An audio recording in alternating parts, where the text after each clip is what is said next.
Norway is the kingdom of fjords, where narrow inlets plunge deeper than the Empire State Building stands tall. Yet few realize this. A land locked in eternal cold somehow nurtures Europe's most bountiful Little Edens.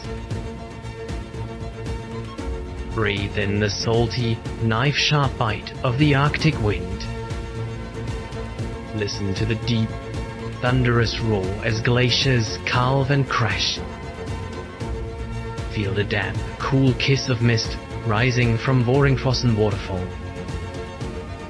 Well, watch the quiet Jante spirit square off against the dizzying 2,300-foot drop of Trolltunga. Pagan timber craftsmanship collides with cutting-edge design at the Oslo Opera House. And bone-chilling frost guards more than 1 million seeds humanity's global backup plan. This journey is carved into granite itself, from Lysefjord all the way north to 69 degrees in Tromso, a story of raw endurance. Do you dare step into a place where polar bears outnumber people, just to find out what you're really made of? If the answer is yes, come with me, where the Earth is the architect, and humans, well, were the ones who refuse to break.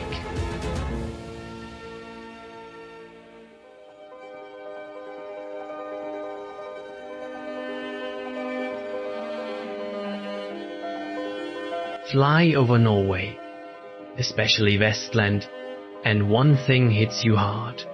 Nature here isn't just scenery, it's the damn architect. Over thousands of years, colossal Ice Age glaciers swept through like a giant chisel, gouging out perfect U-shaped valleys.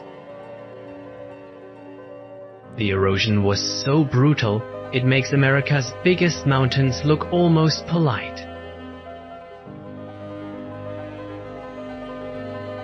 When the ice melted, it left us the fjord's breathtaking wonders, and nowhere shows off that scale better than Sognefjord, the longest and deepest fjord on Earth. It's downright unreal, gliding across water deeper than the Empire State, is tall, hemmed in by sheer granite walls that shoot straight up.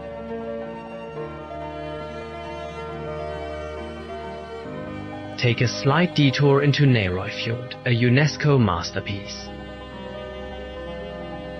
Here, the fjord squeezes down to just a few hundred feet wide.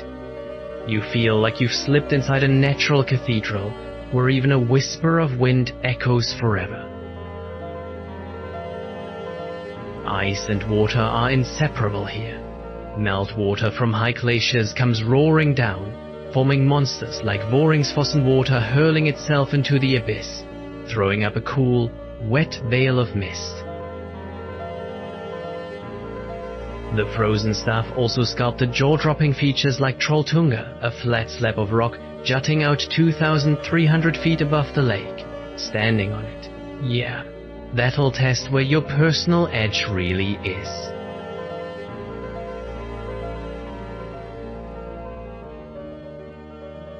The wild part?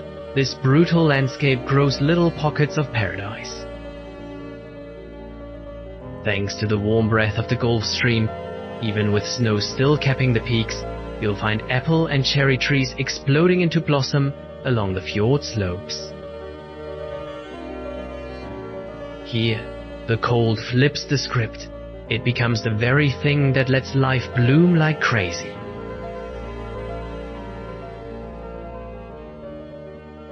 The quiet architects are the mosses and lichens, clinging stubbornly to every crack in the rock, proof this ecosystem refuses to quit. Vestland wasn't just carved by ice isolation, and water shaped it too. Thousands of years ago, these fjords weren't barriers. They were the Vikings' interstate highways. The deep, sheltered fjords provided perfect natural naval bases, enabling them to project power across the entire Atlantic.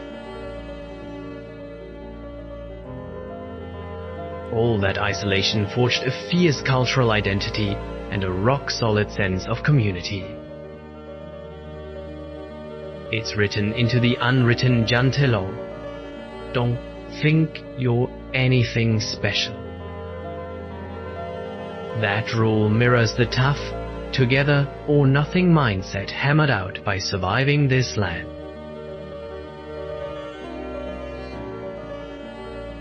All that resilience funnels into Bergen, the biggest city in western Norway, the undisputed gateway to the fjords. Bergen's harbor isn't just a trade hub, it's the lifeline tying far-flung communities together.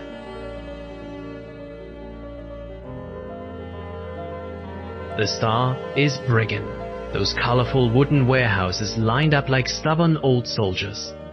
14th century Hanseatic trading legacy right there. Briggen has burned down at least 7 times. Every single time, the people rebuild it exactly the same talk about unbreakable spirit.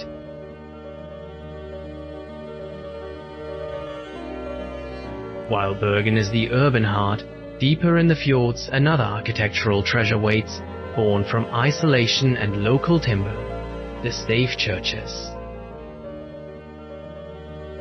With their intricate wooden skeletons, these churches are a gorgeous mashup of Viking pagan carving and Christian design Norway's unique way of saying, yeah, we adapt.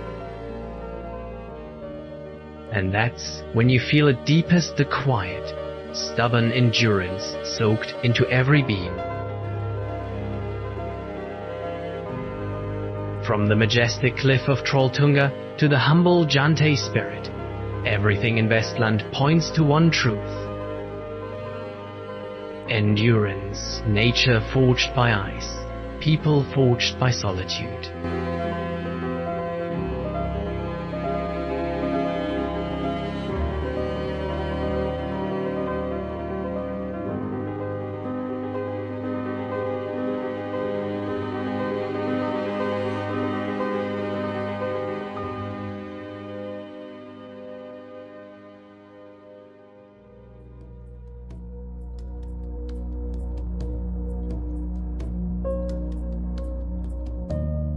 Welcome to Oslo.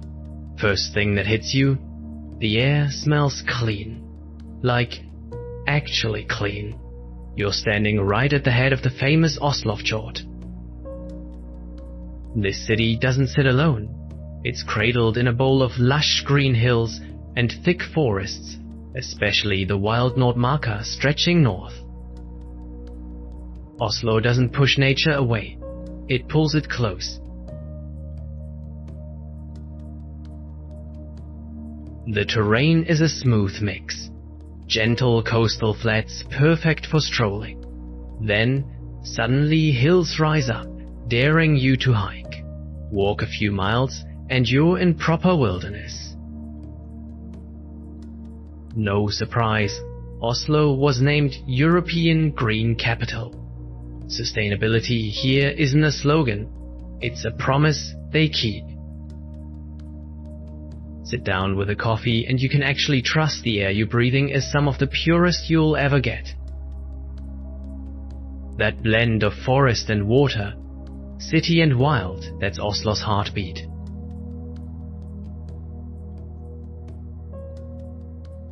From that green pulse, we step into history. Oslo is one of Scandinavia's oldest capitals, roots going back around the year 1000. When Viking ships pulled in to trade. It was a medieval powerhouse until a massive fire forced a rebuild and a name change to Christiania. Remnants of Viking and medieval days still sleep beneath the modern layers, giving the city real depth. Swing along the waterfront and the architecture shifts into the future. The crown jewel? The Oslo Opera House. A massive white marble slope rising straight out of the water. The best part, you're invited to walk right up the roof, stand at the top in that golden late afternoon light and feel culture actually belong to everyone. Oslo doesn't just live next to nature, it lives inside it. You can disappear into dense forest in the morning, admire world-class architecture in the afternoon, all without breaking a sweat. That effortless calm is what we came looking for.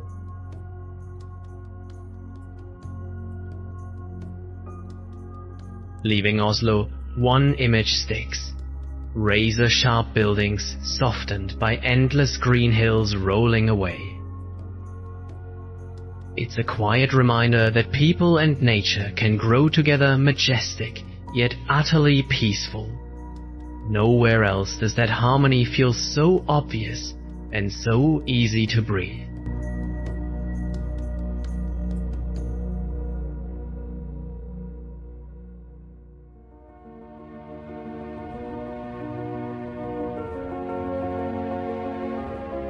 If Oslo is Norway's cultural heartbeat and its sleek modern gateway, then Rogaland is where history and raw energy crash together, tucked away down in the southwest.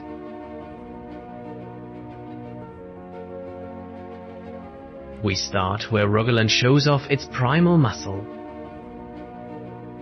This is nature at its most violent. Ancient glaciers slice the land open, leaving sheer cliffs and deep gashes that claw inland.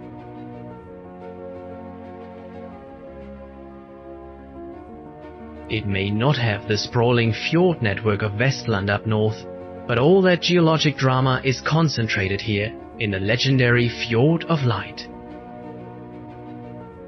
A narrow, cold, impossibly deep crack where colossal granite walls rocket straight up from emerald water, easily one of the most jaw-dropping sights in southwestern Norway.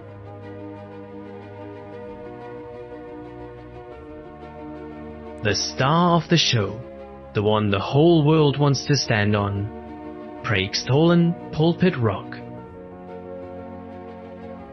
It's a 2.4-mile hike each way over steep stone paths, through sparse forest and glacier-polished granite. Then you step out onto a nearly perfectly square slab hanging 1,982 feet above Lysefjord.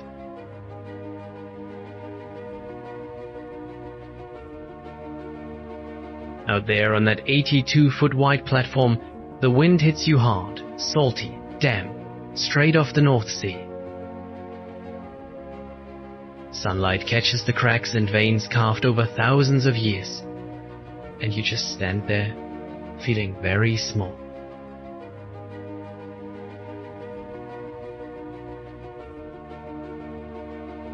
But Rogaland isn't only towering rock and bottomless fjords. It's layered with stories. Take Stavanger. Long before black gold, this was Norway's sardine canning capital through the 19th and early 20th centuries. The air used to smell of smoked herring, salt, and clanging factories. That was the economic heartbeat. Then the 70s hit. Oil was found in the North Sea. Overnight, Stavanger became the capital of a brand new energy era.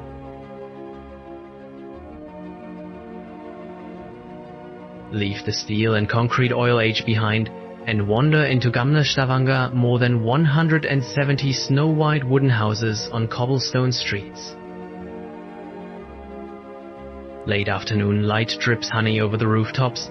Roses and herbs spill their scent. It's almost ridiculously cozy.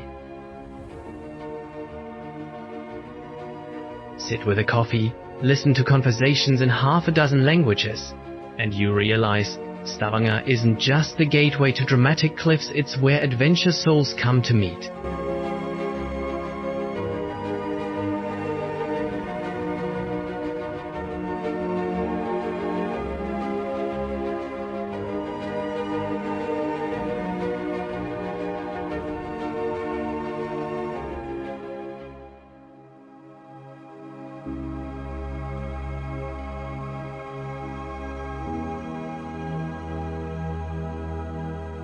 Now picture a place where contrasts turn savage. Nordland stretches above the Arctic Circle, pure geologic theater. The land here is living proof of time's brute force, ruled by the mighty Lofoten Wall, a jagged chain of knife-edge granite peaks. Those mountains think Svalbard shoot straight out of the deep blue Norwegian Sea like they're daring you to look away.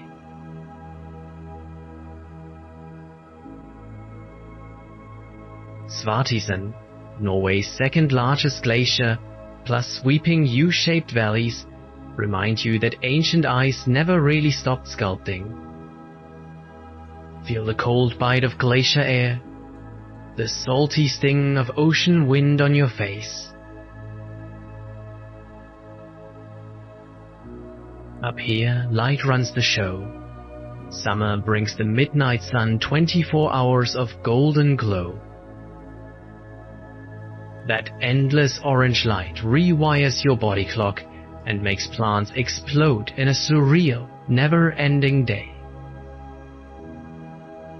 Then winter drops in, and Nordland becomes one of the best places on the planet to wait for the northern lights ribbons of green and violet dancing overhead.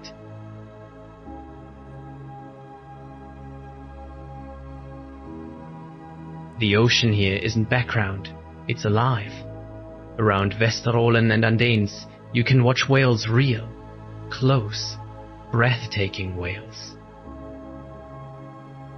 From the boat you hear the whoosh of killer whales breathing, watch humpbacks disappear under the hull. The sheer scale of Arctic wildlife hits you in the chest. Salt spray on your skin, cold air in your lungs, you feel tiny in the presence of something ancient and enormous.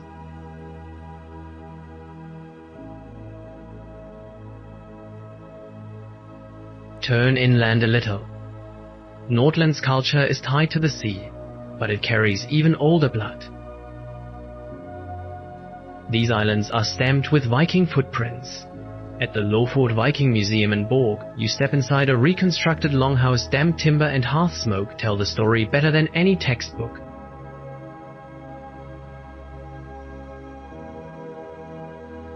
Fishing villages turned the landscape into home. Follow the coast and you'll see the iconic red robur cabins on stilts, originally rough seasonal shelters for fishermen. Today, they're the beating heart of perfectly preserved villages like Reine and Hamnøy. Walk those shores and you feel an honest, salt-crusted way of life that's still very much alive.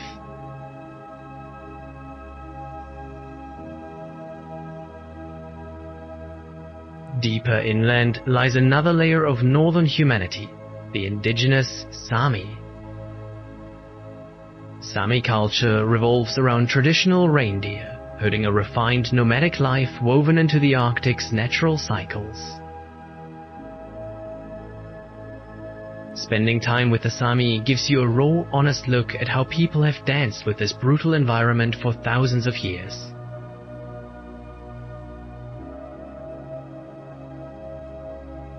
Nordland is a full sensory assault, a place where sea, mountain, and light collide to tell a story of survival and staggering beauty. It invites you to stroll empty beaches, hole up in warm cabins, and listen to the Arctic wind whisper secrets.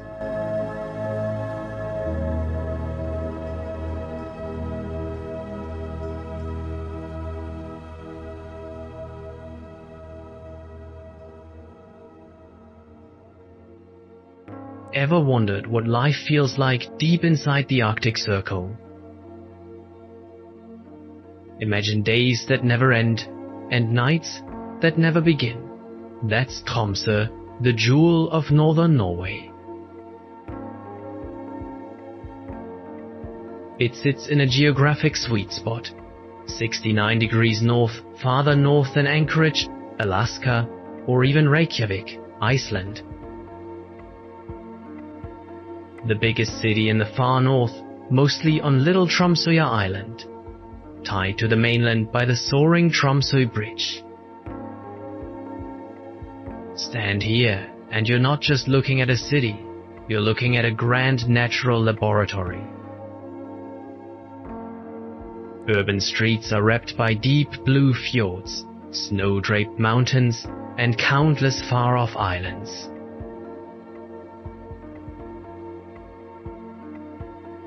Ride the Fjellheisen cable car up Storsteinen.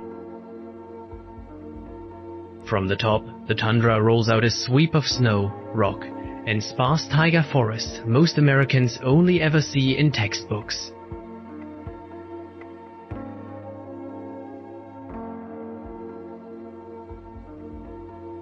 What really puts Tromso on the map is the insane play of light. Nicknamed the Arctic Aurora Capital, it sits right under the Aurora Belt. Those green-violet silk curtains are basically a winter nightly show.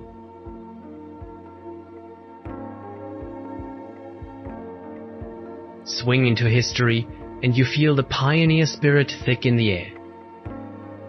Tromso was the gateway city, the last stop and supply base for legendary Arctic explorers like Roald Amundsen.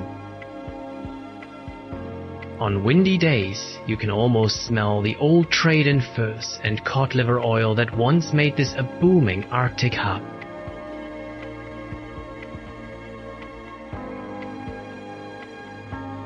Stroll downtown and the architecture throws you beautiful opposites.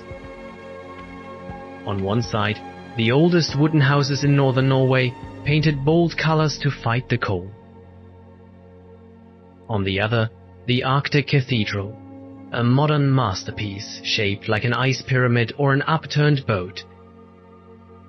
Its massive stained glass window, one of Europe's largest, catches the northern light and turns the inside warm and sacred.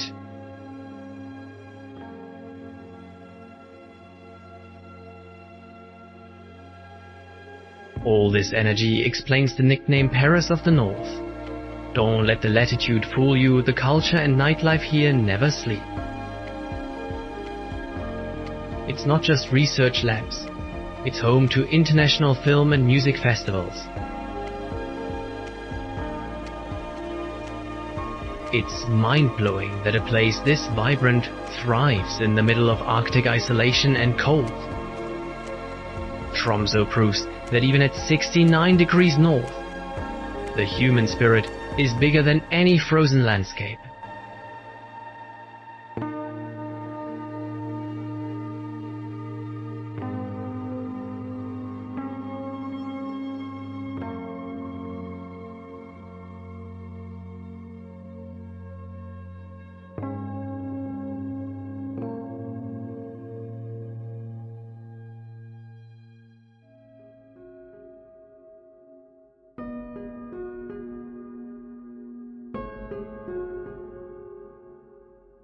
You have to go farther, to the place where the road finally gives up and the ocean takes over. That's Finnmark, where the Arctic breath finally hits you full in the face. Cold, clean, and absolutely spellbinding. Picture a land that only knows freeze. No towering mountains like western Norway here, just the vast Finnmarksvidda, plateau and near-flat tundra carpet, almost treeless, silent under a blanket of permafrost.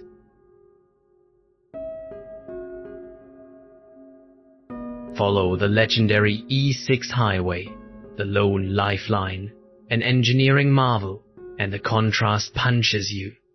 Endless empty inland on one side, an endless ragged coastline kissing the Barents Sea on the other. The wind here tastes of salt and cuts like a blade. Nothing else on earth feels quite like it. The heart of the adventure is North Cape, a sheer cliff more than 1,000 feet high that thrusts defiantly into the ocean, marking the end of mainland Norway. Stand there and you realize you've come farther north than almost anywhere else people call home. Winter nights turn the cold razor sharp, bone deep the real polar test. Yet life hangs on, stubborn as ever. The classic tundra ecosystem, nothing but moss, lichen, and tough little plants that laugh at the freeze is proof that adaptation is king.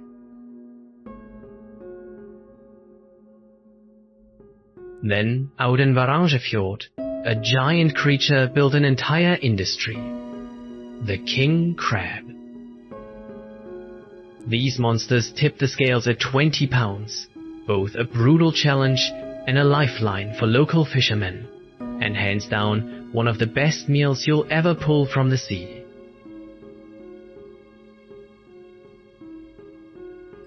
Survival in Finnmark has always been about grit.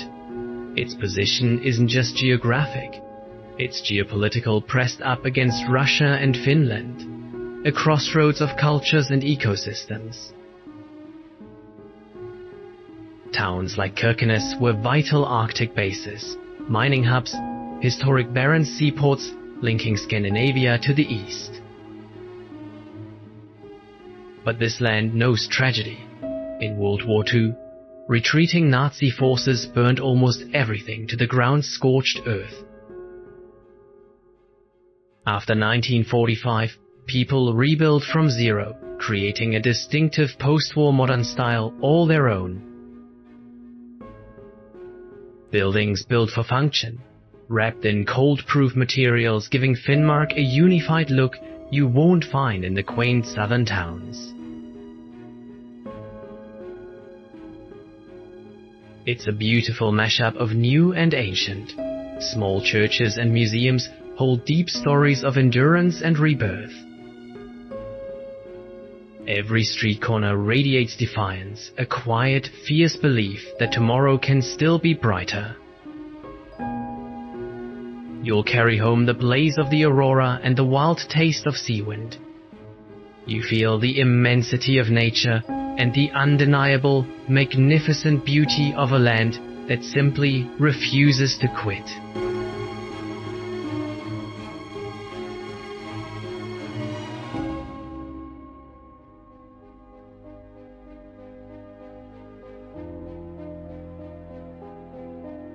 Now, think of a place where the thermometer doesn't just drop, it becomes a measure of existence itself, where human life is a quiet agreement with the eternal power of ice.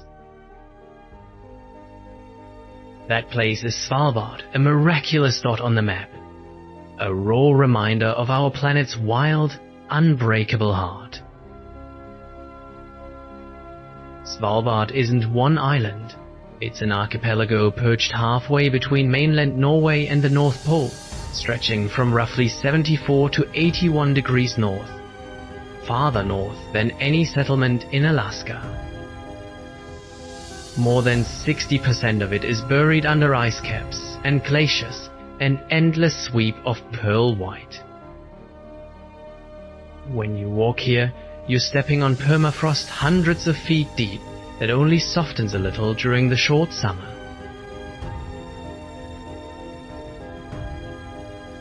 This is the kingdom of the polar bear. Roughly 3,000 bears roam here, more than the roughly 2,900 humans who call it home.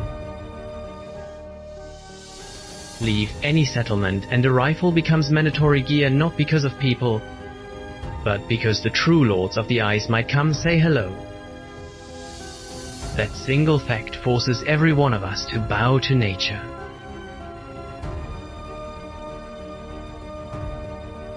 You'll smell the salty, freezing breath of massive glaciers carving into the sea, a deep, earth-shaking roar like the Ice Age itself sighing. But Svalbard isn't only ice and bears. Its history is a tangled tale of exploitation and international deal-making. Centuries ago, this was the brutal center of Arctic whaling and trapping, a white gold rush on ice. Everything shifted in 1920 with the Svalbard Treaty. It gave citizens of signatory countries, including the United States, equal rights to live and work here.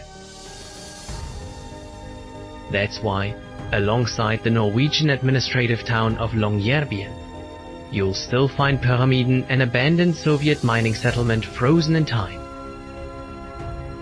Walking those silent streets feels like stepping into a strange slice of Cold War history locked forever in permafrost.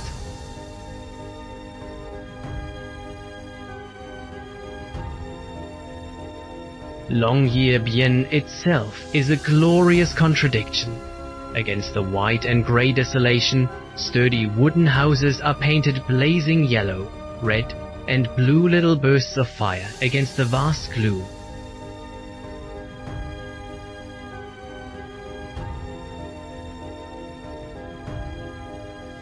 Head up the frozen mountainside and you'll reach humanity's greatest engineering backup plan, the Svalbard Global Seed Vault. They call it the Doomsday Vault, carved deep inside a mountain of perpetual ice, a global treasure chest. It safeguards more than 1 million seed samples, the world's insurance policy against catastrophe. A powerful symbol, life itself kept safe under the guardianship of eternal cold.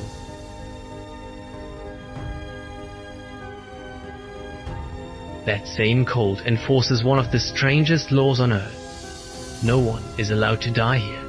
The ground won't let the dead rest. Because the ground here is permanently frozen, bodies don't decompose, which is why there's an actual rule: no one is allowed to die and be buried in this town. The final compromise with the permafrost.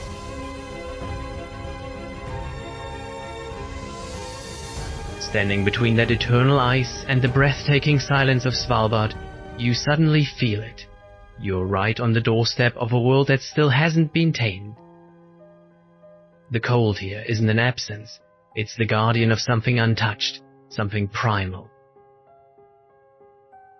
Isn't that the whole stubborn belief that life will always find a way locked inside this very ice? If these raw stories of resilience hit you somewhere deep, come along. Keep following the journey with me. Welcome back to the adventure. Until the next discovery,